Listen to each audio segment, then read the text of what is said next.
that the algorithm itself is relatively objective with subjective inputs.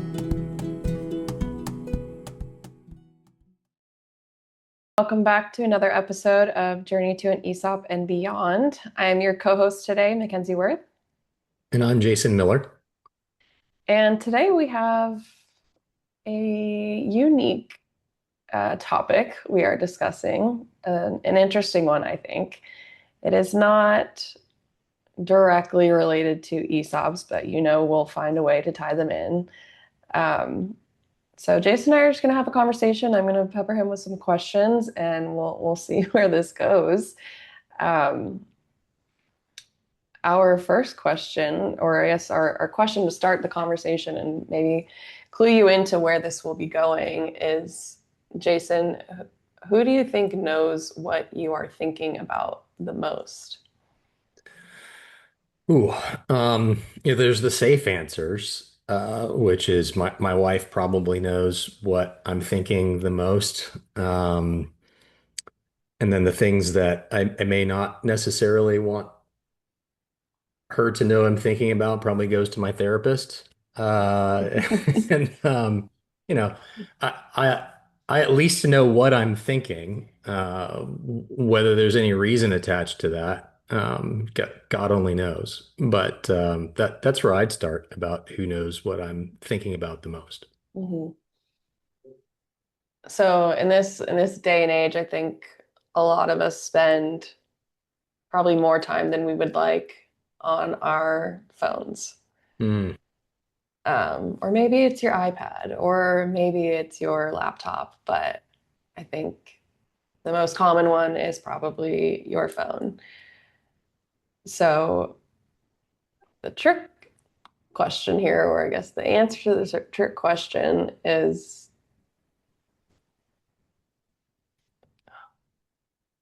the answer is the algorithm. Hmm. Which is kind of kind of scary, right? It is scary. I think oftentimes we're having conversations with people, or sometimes I even feel like I'm just thinking about something, and next thing I know, I see it on my Instagram feed, or maybe it's YouTube or Twitter. If Twitter, I don't use Twitter, whatever it is now, X. um, Whatever your social media platform that you prefer most, all have an algorithm. So I think one of the things that's important is the to talk about is that the algorithm itself is relatively objective with subjective inputs. It's fascinating to me. So in and of itself, it's not moral.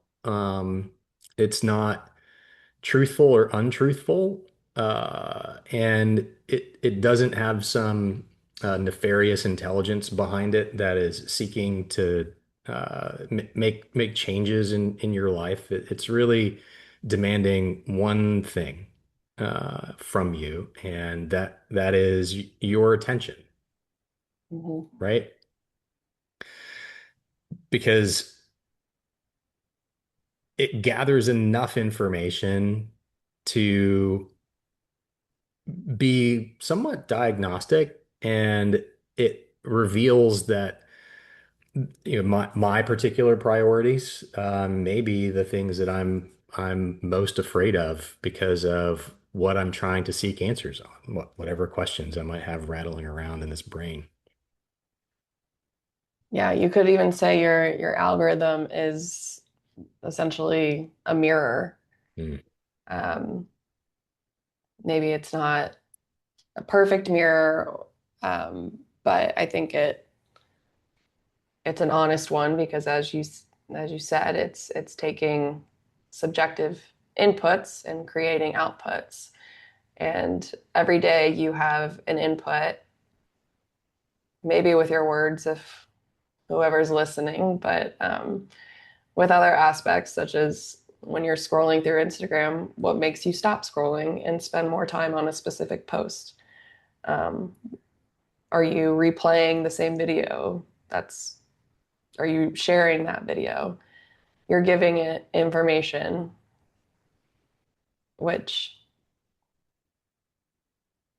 helps your algorithm and eventually essentially is a mirror of your where your thoughts are, where your attention is.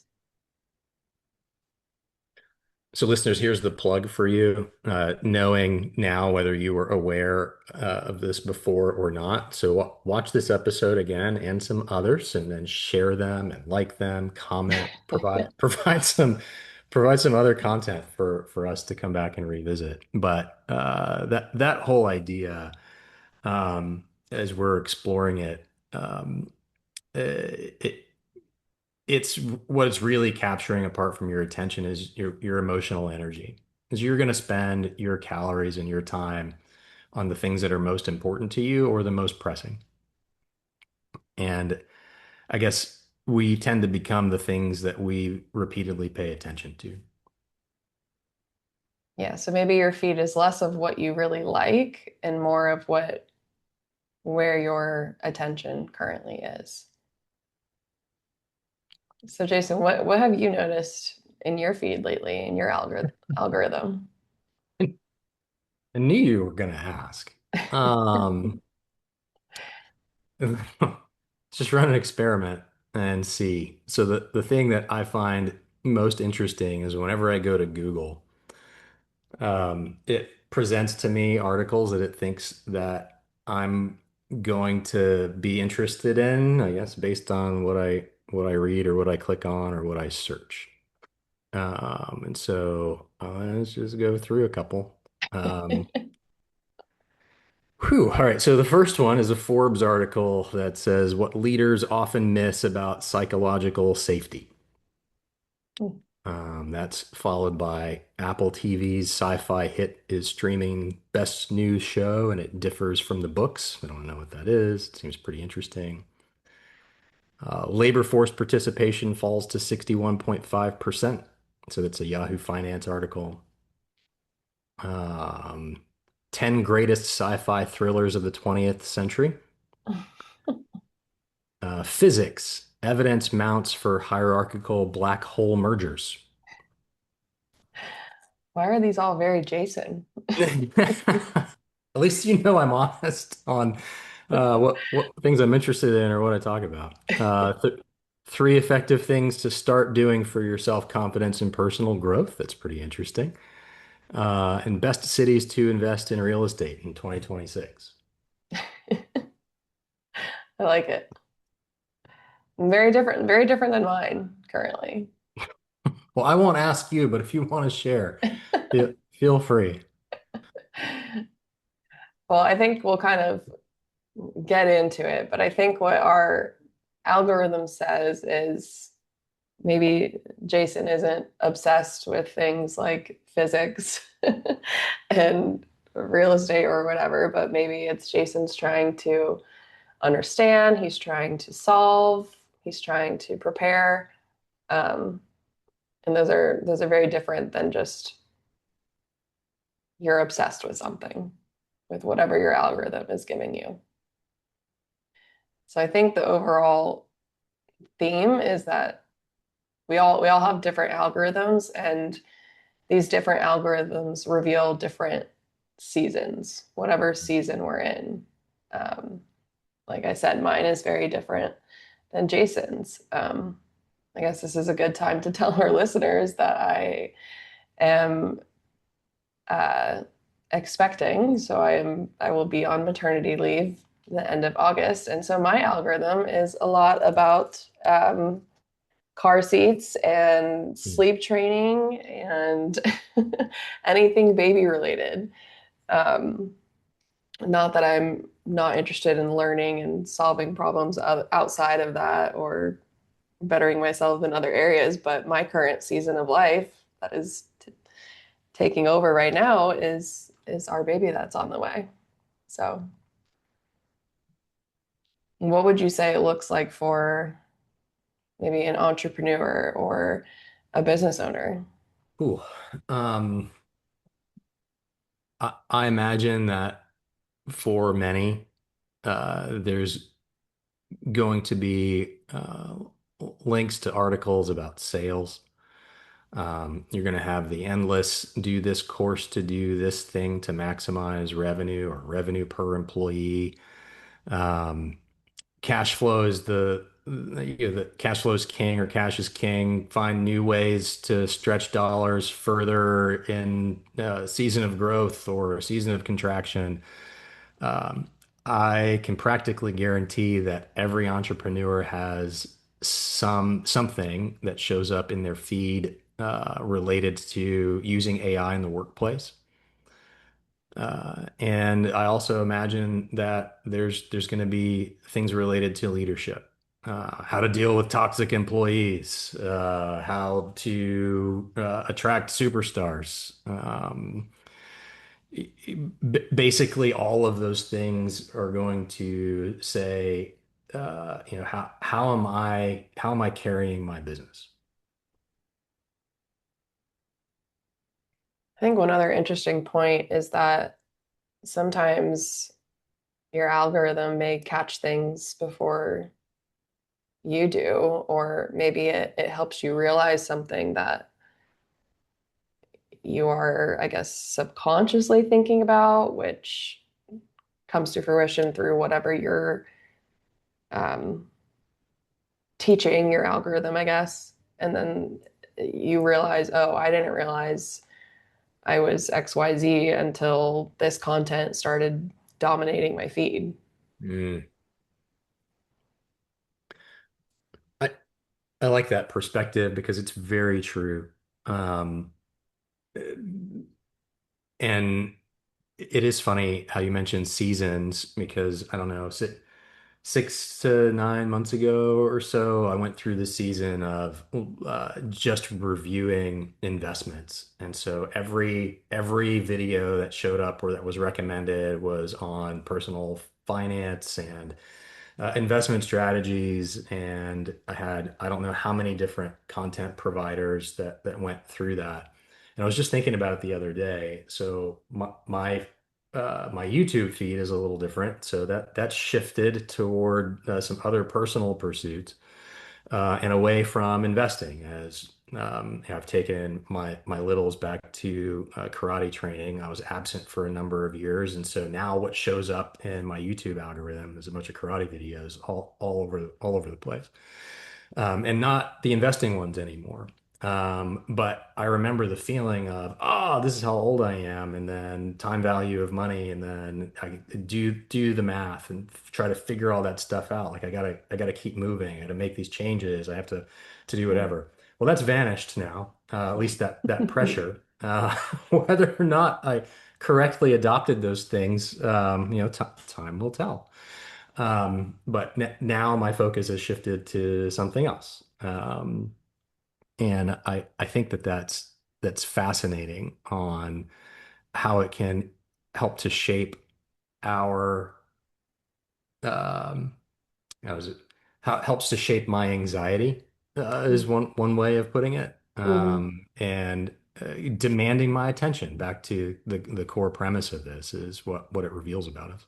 Mm-hmm. Yeah, I think it can be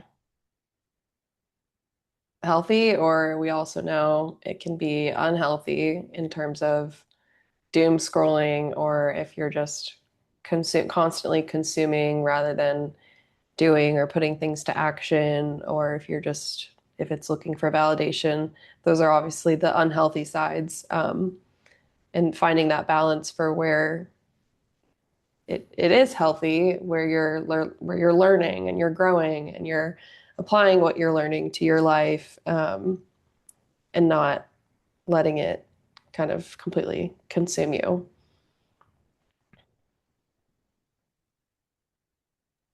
I like that. And um, one of the things that has been consistent for me throughout my career is remaining curious and encouraging other people to explore their curiosity. Um, and that has great benefits in this age where we have access to so much information and now also interpretation to some extent with AI, but not compulsion. And I like this line of curiosity expands you, but compulsion shrinks you. And as we talk through those healthy and unhealthy elements of what the algorithm reveals about you, we all know doom scrolling. I liked this outrage scrolling. I don't know if that's just new to me or if it's something that yeah, I know what it is because it usually happens between August and November every other year and every 4 years in great capacity for many people.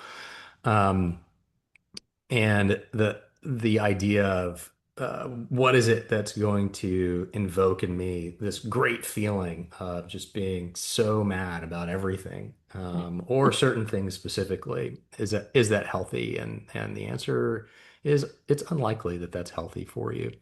But if I feel a compulsion to click on every single politically charged article or video, um, it's probably going to have a negative impact on my demeanor and my approach to life for a period of time.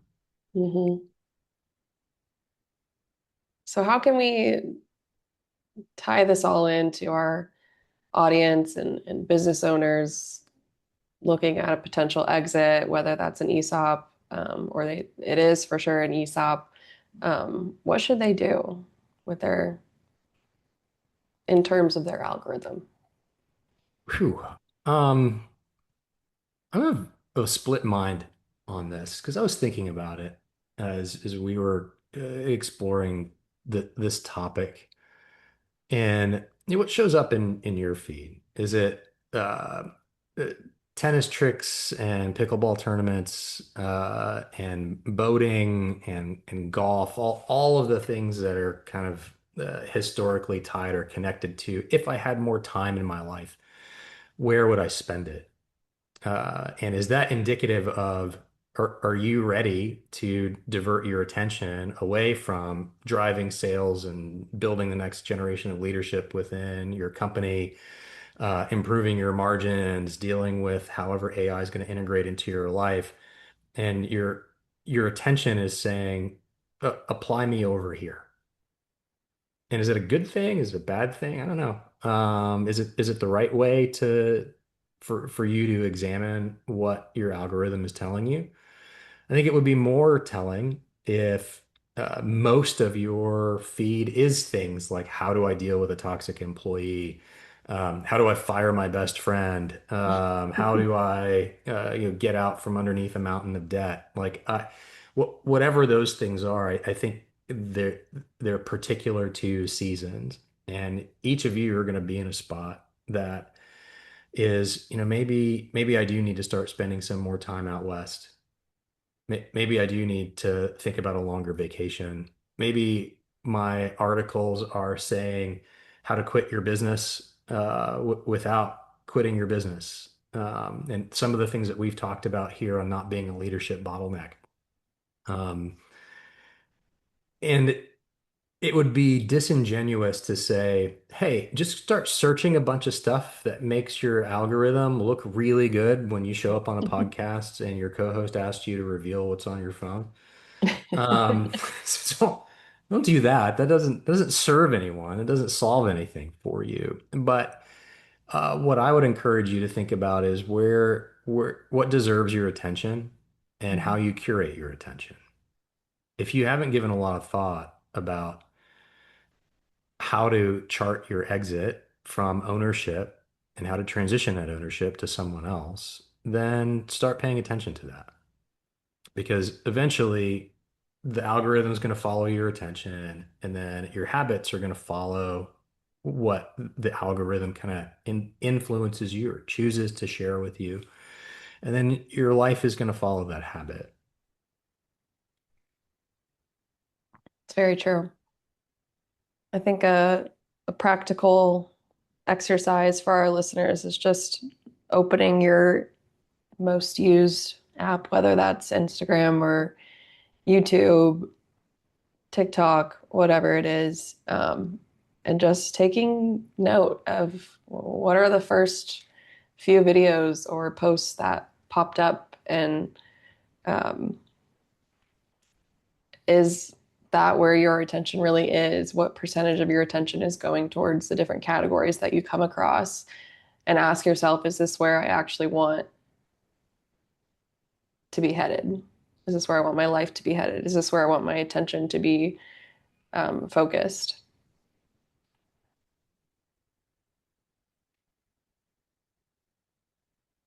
That's going to be a challenging inventory for me, Mackenzie.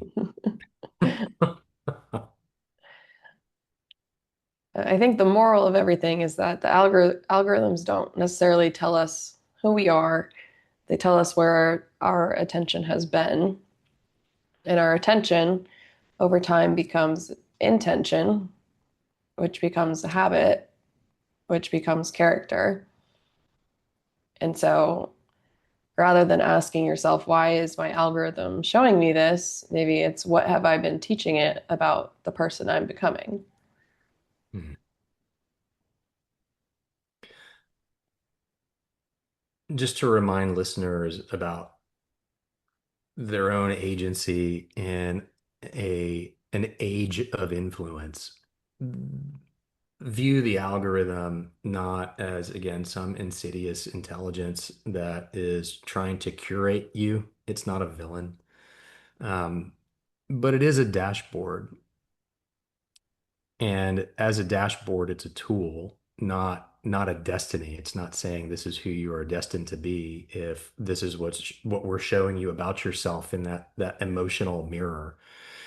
It just tells you about where you're headed. And if it reveals to you that you don't like the direction, um, maybe you've smashed your GPS before, or if you've taken a wrong turn and gotten far afield, but normally you just kind of change how you drive and the direction that you're headed. And there's time and room for you to do that. And I don't want you to think that social media is bad, but we want you to be aware and increase your intention because ultimately that's what gives you more power in choosing what you want your future to be rather than being allowed to drift into it.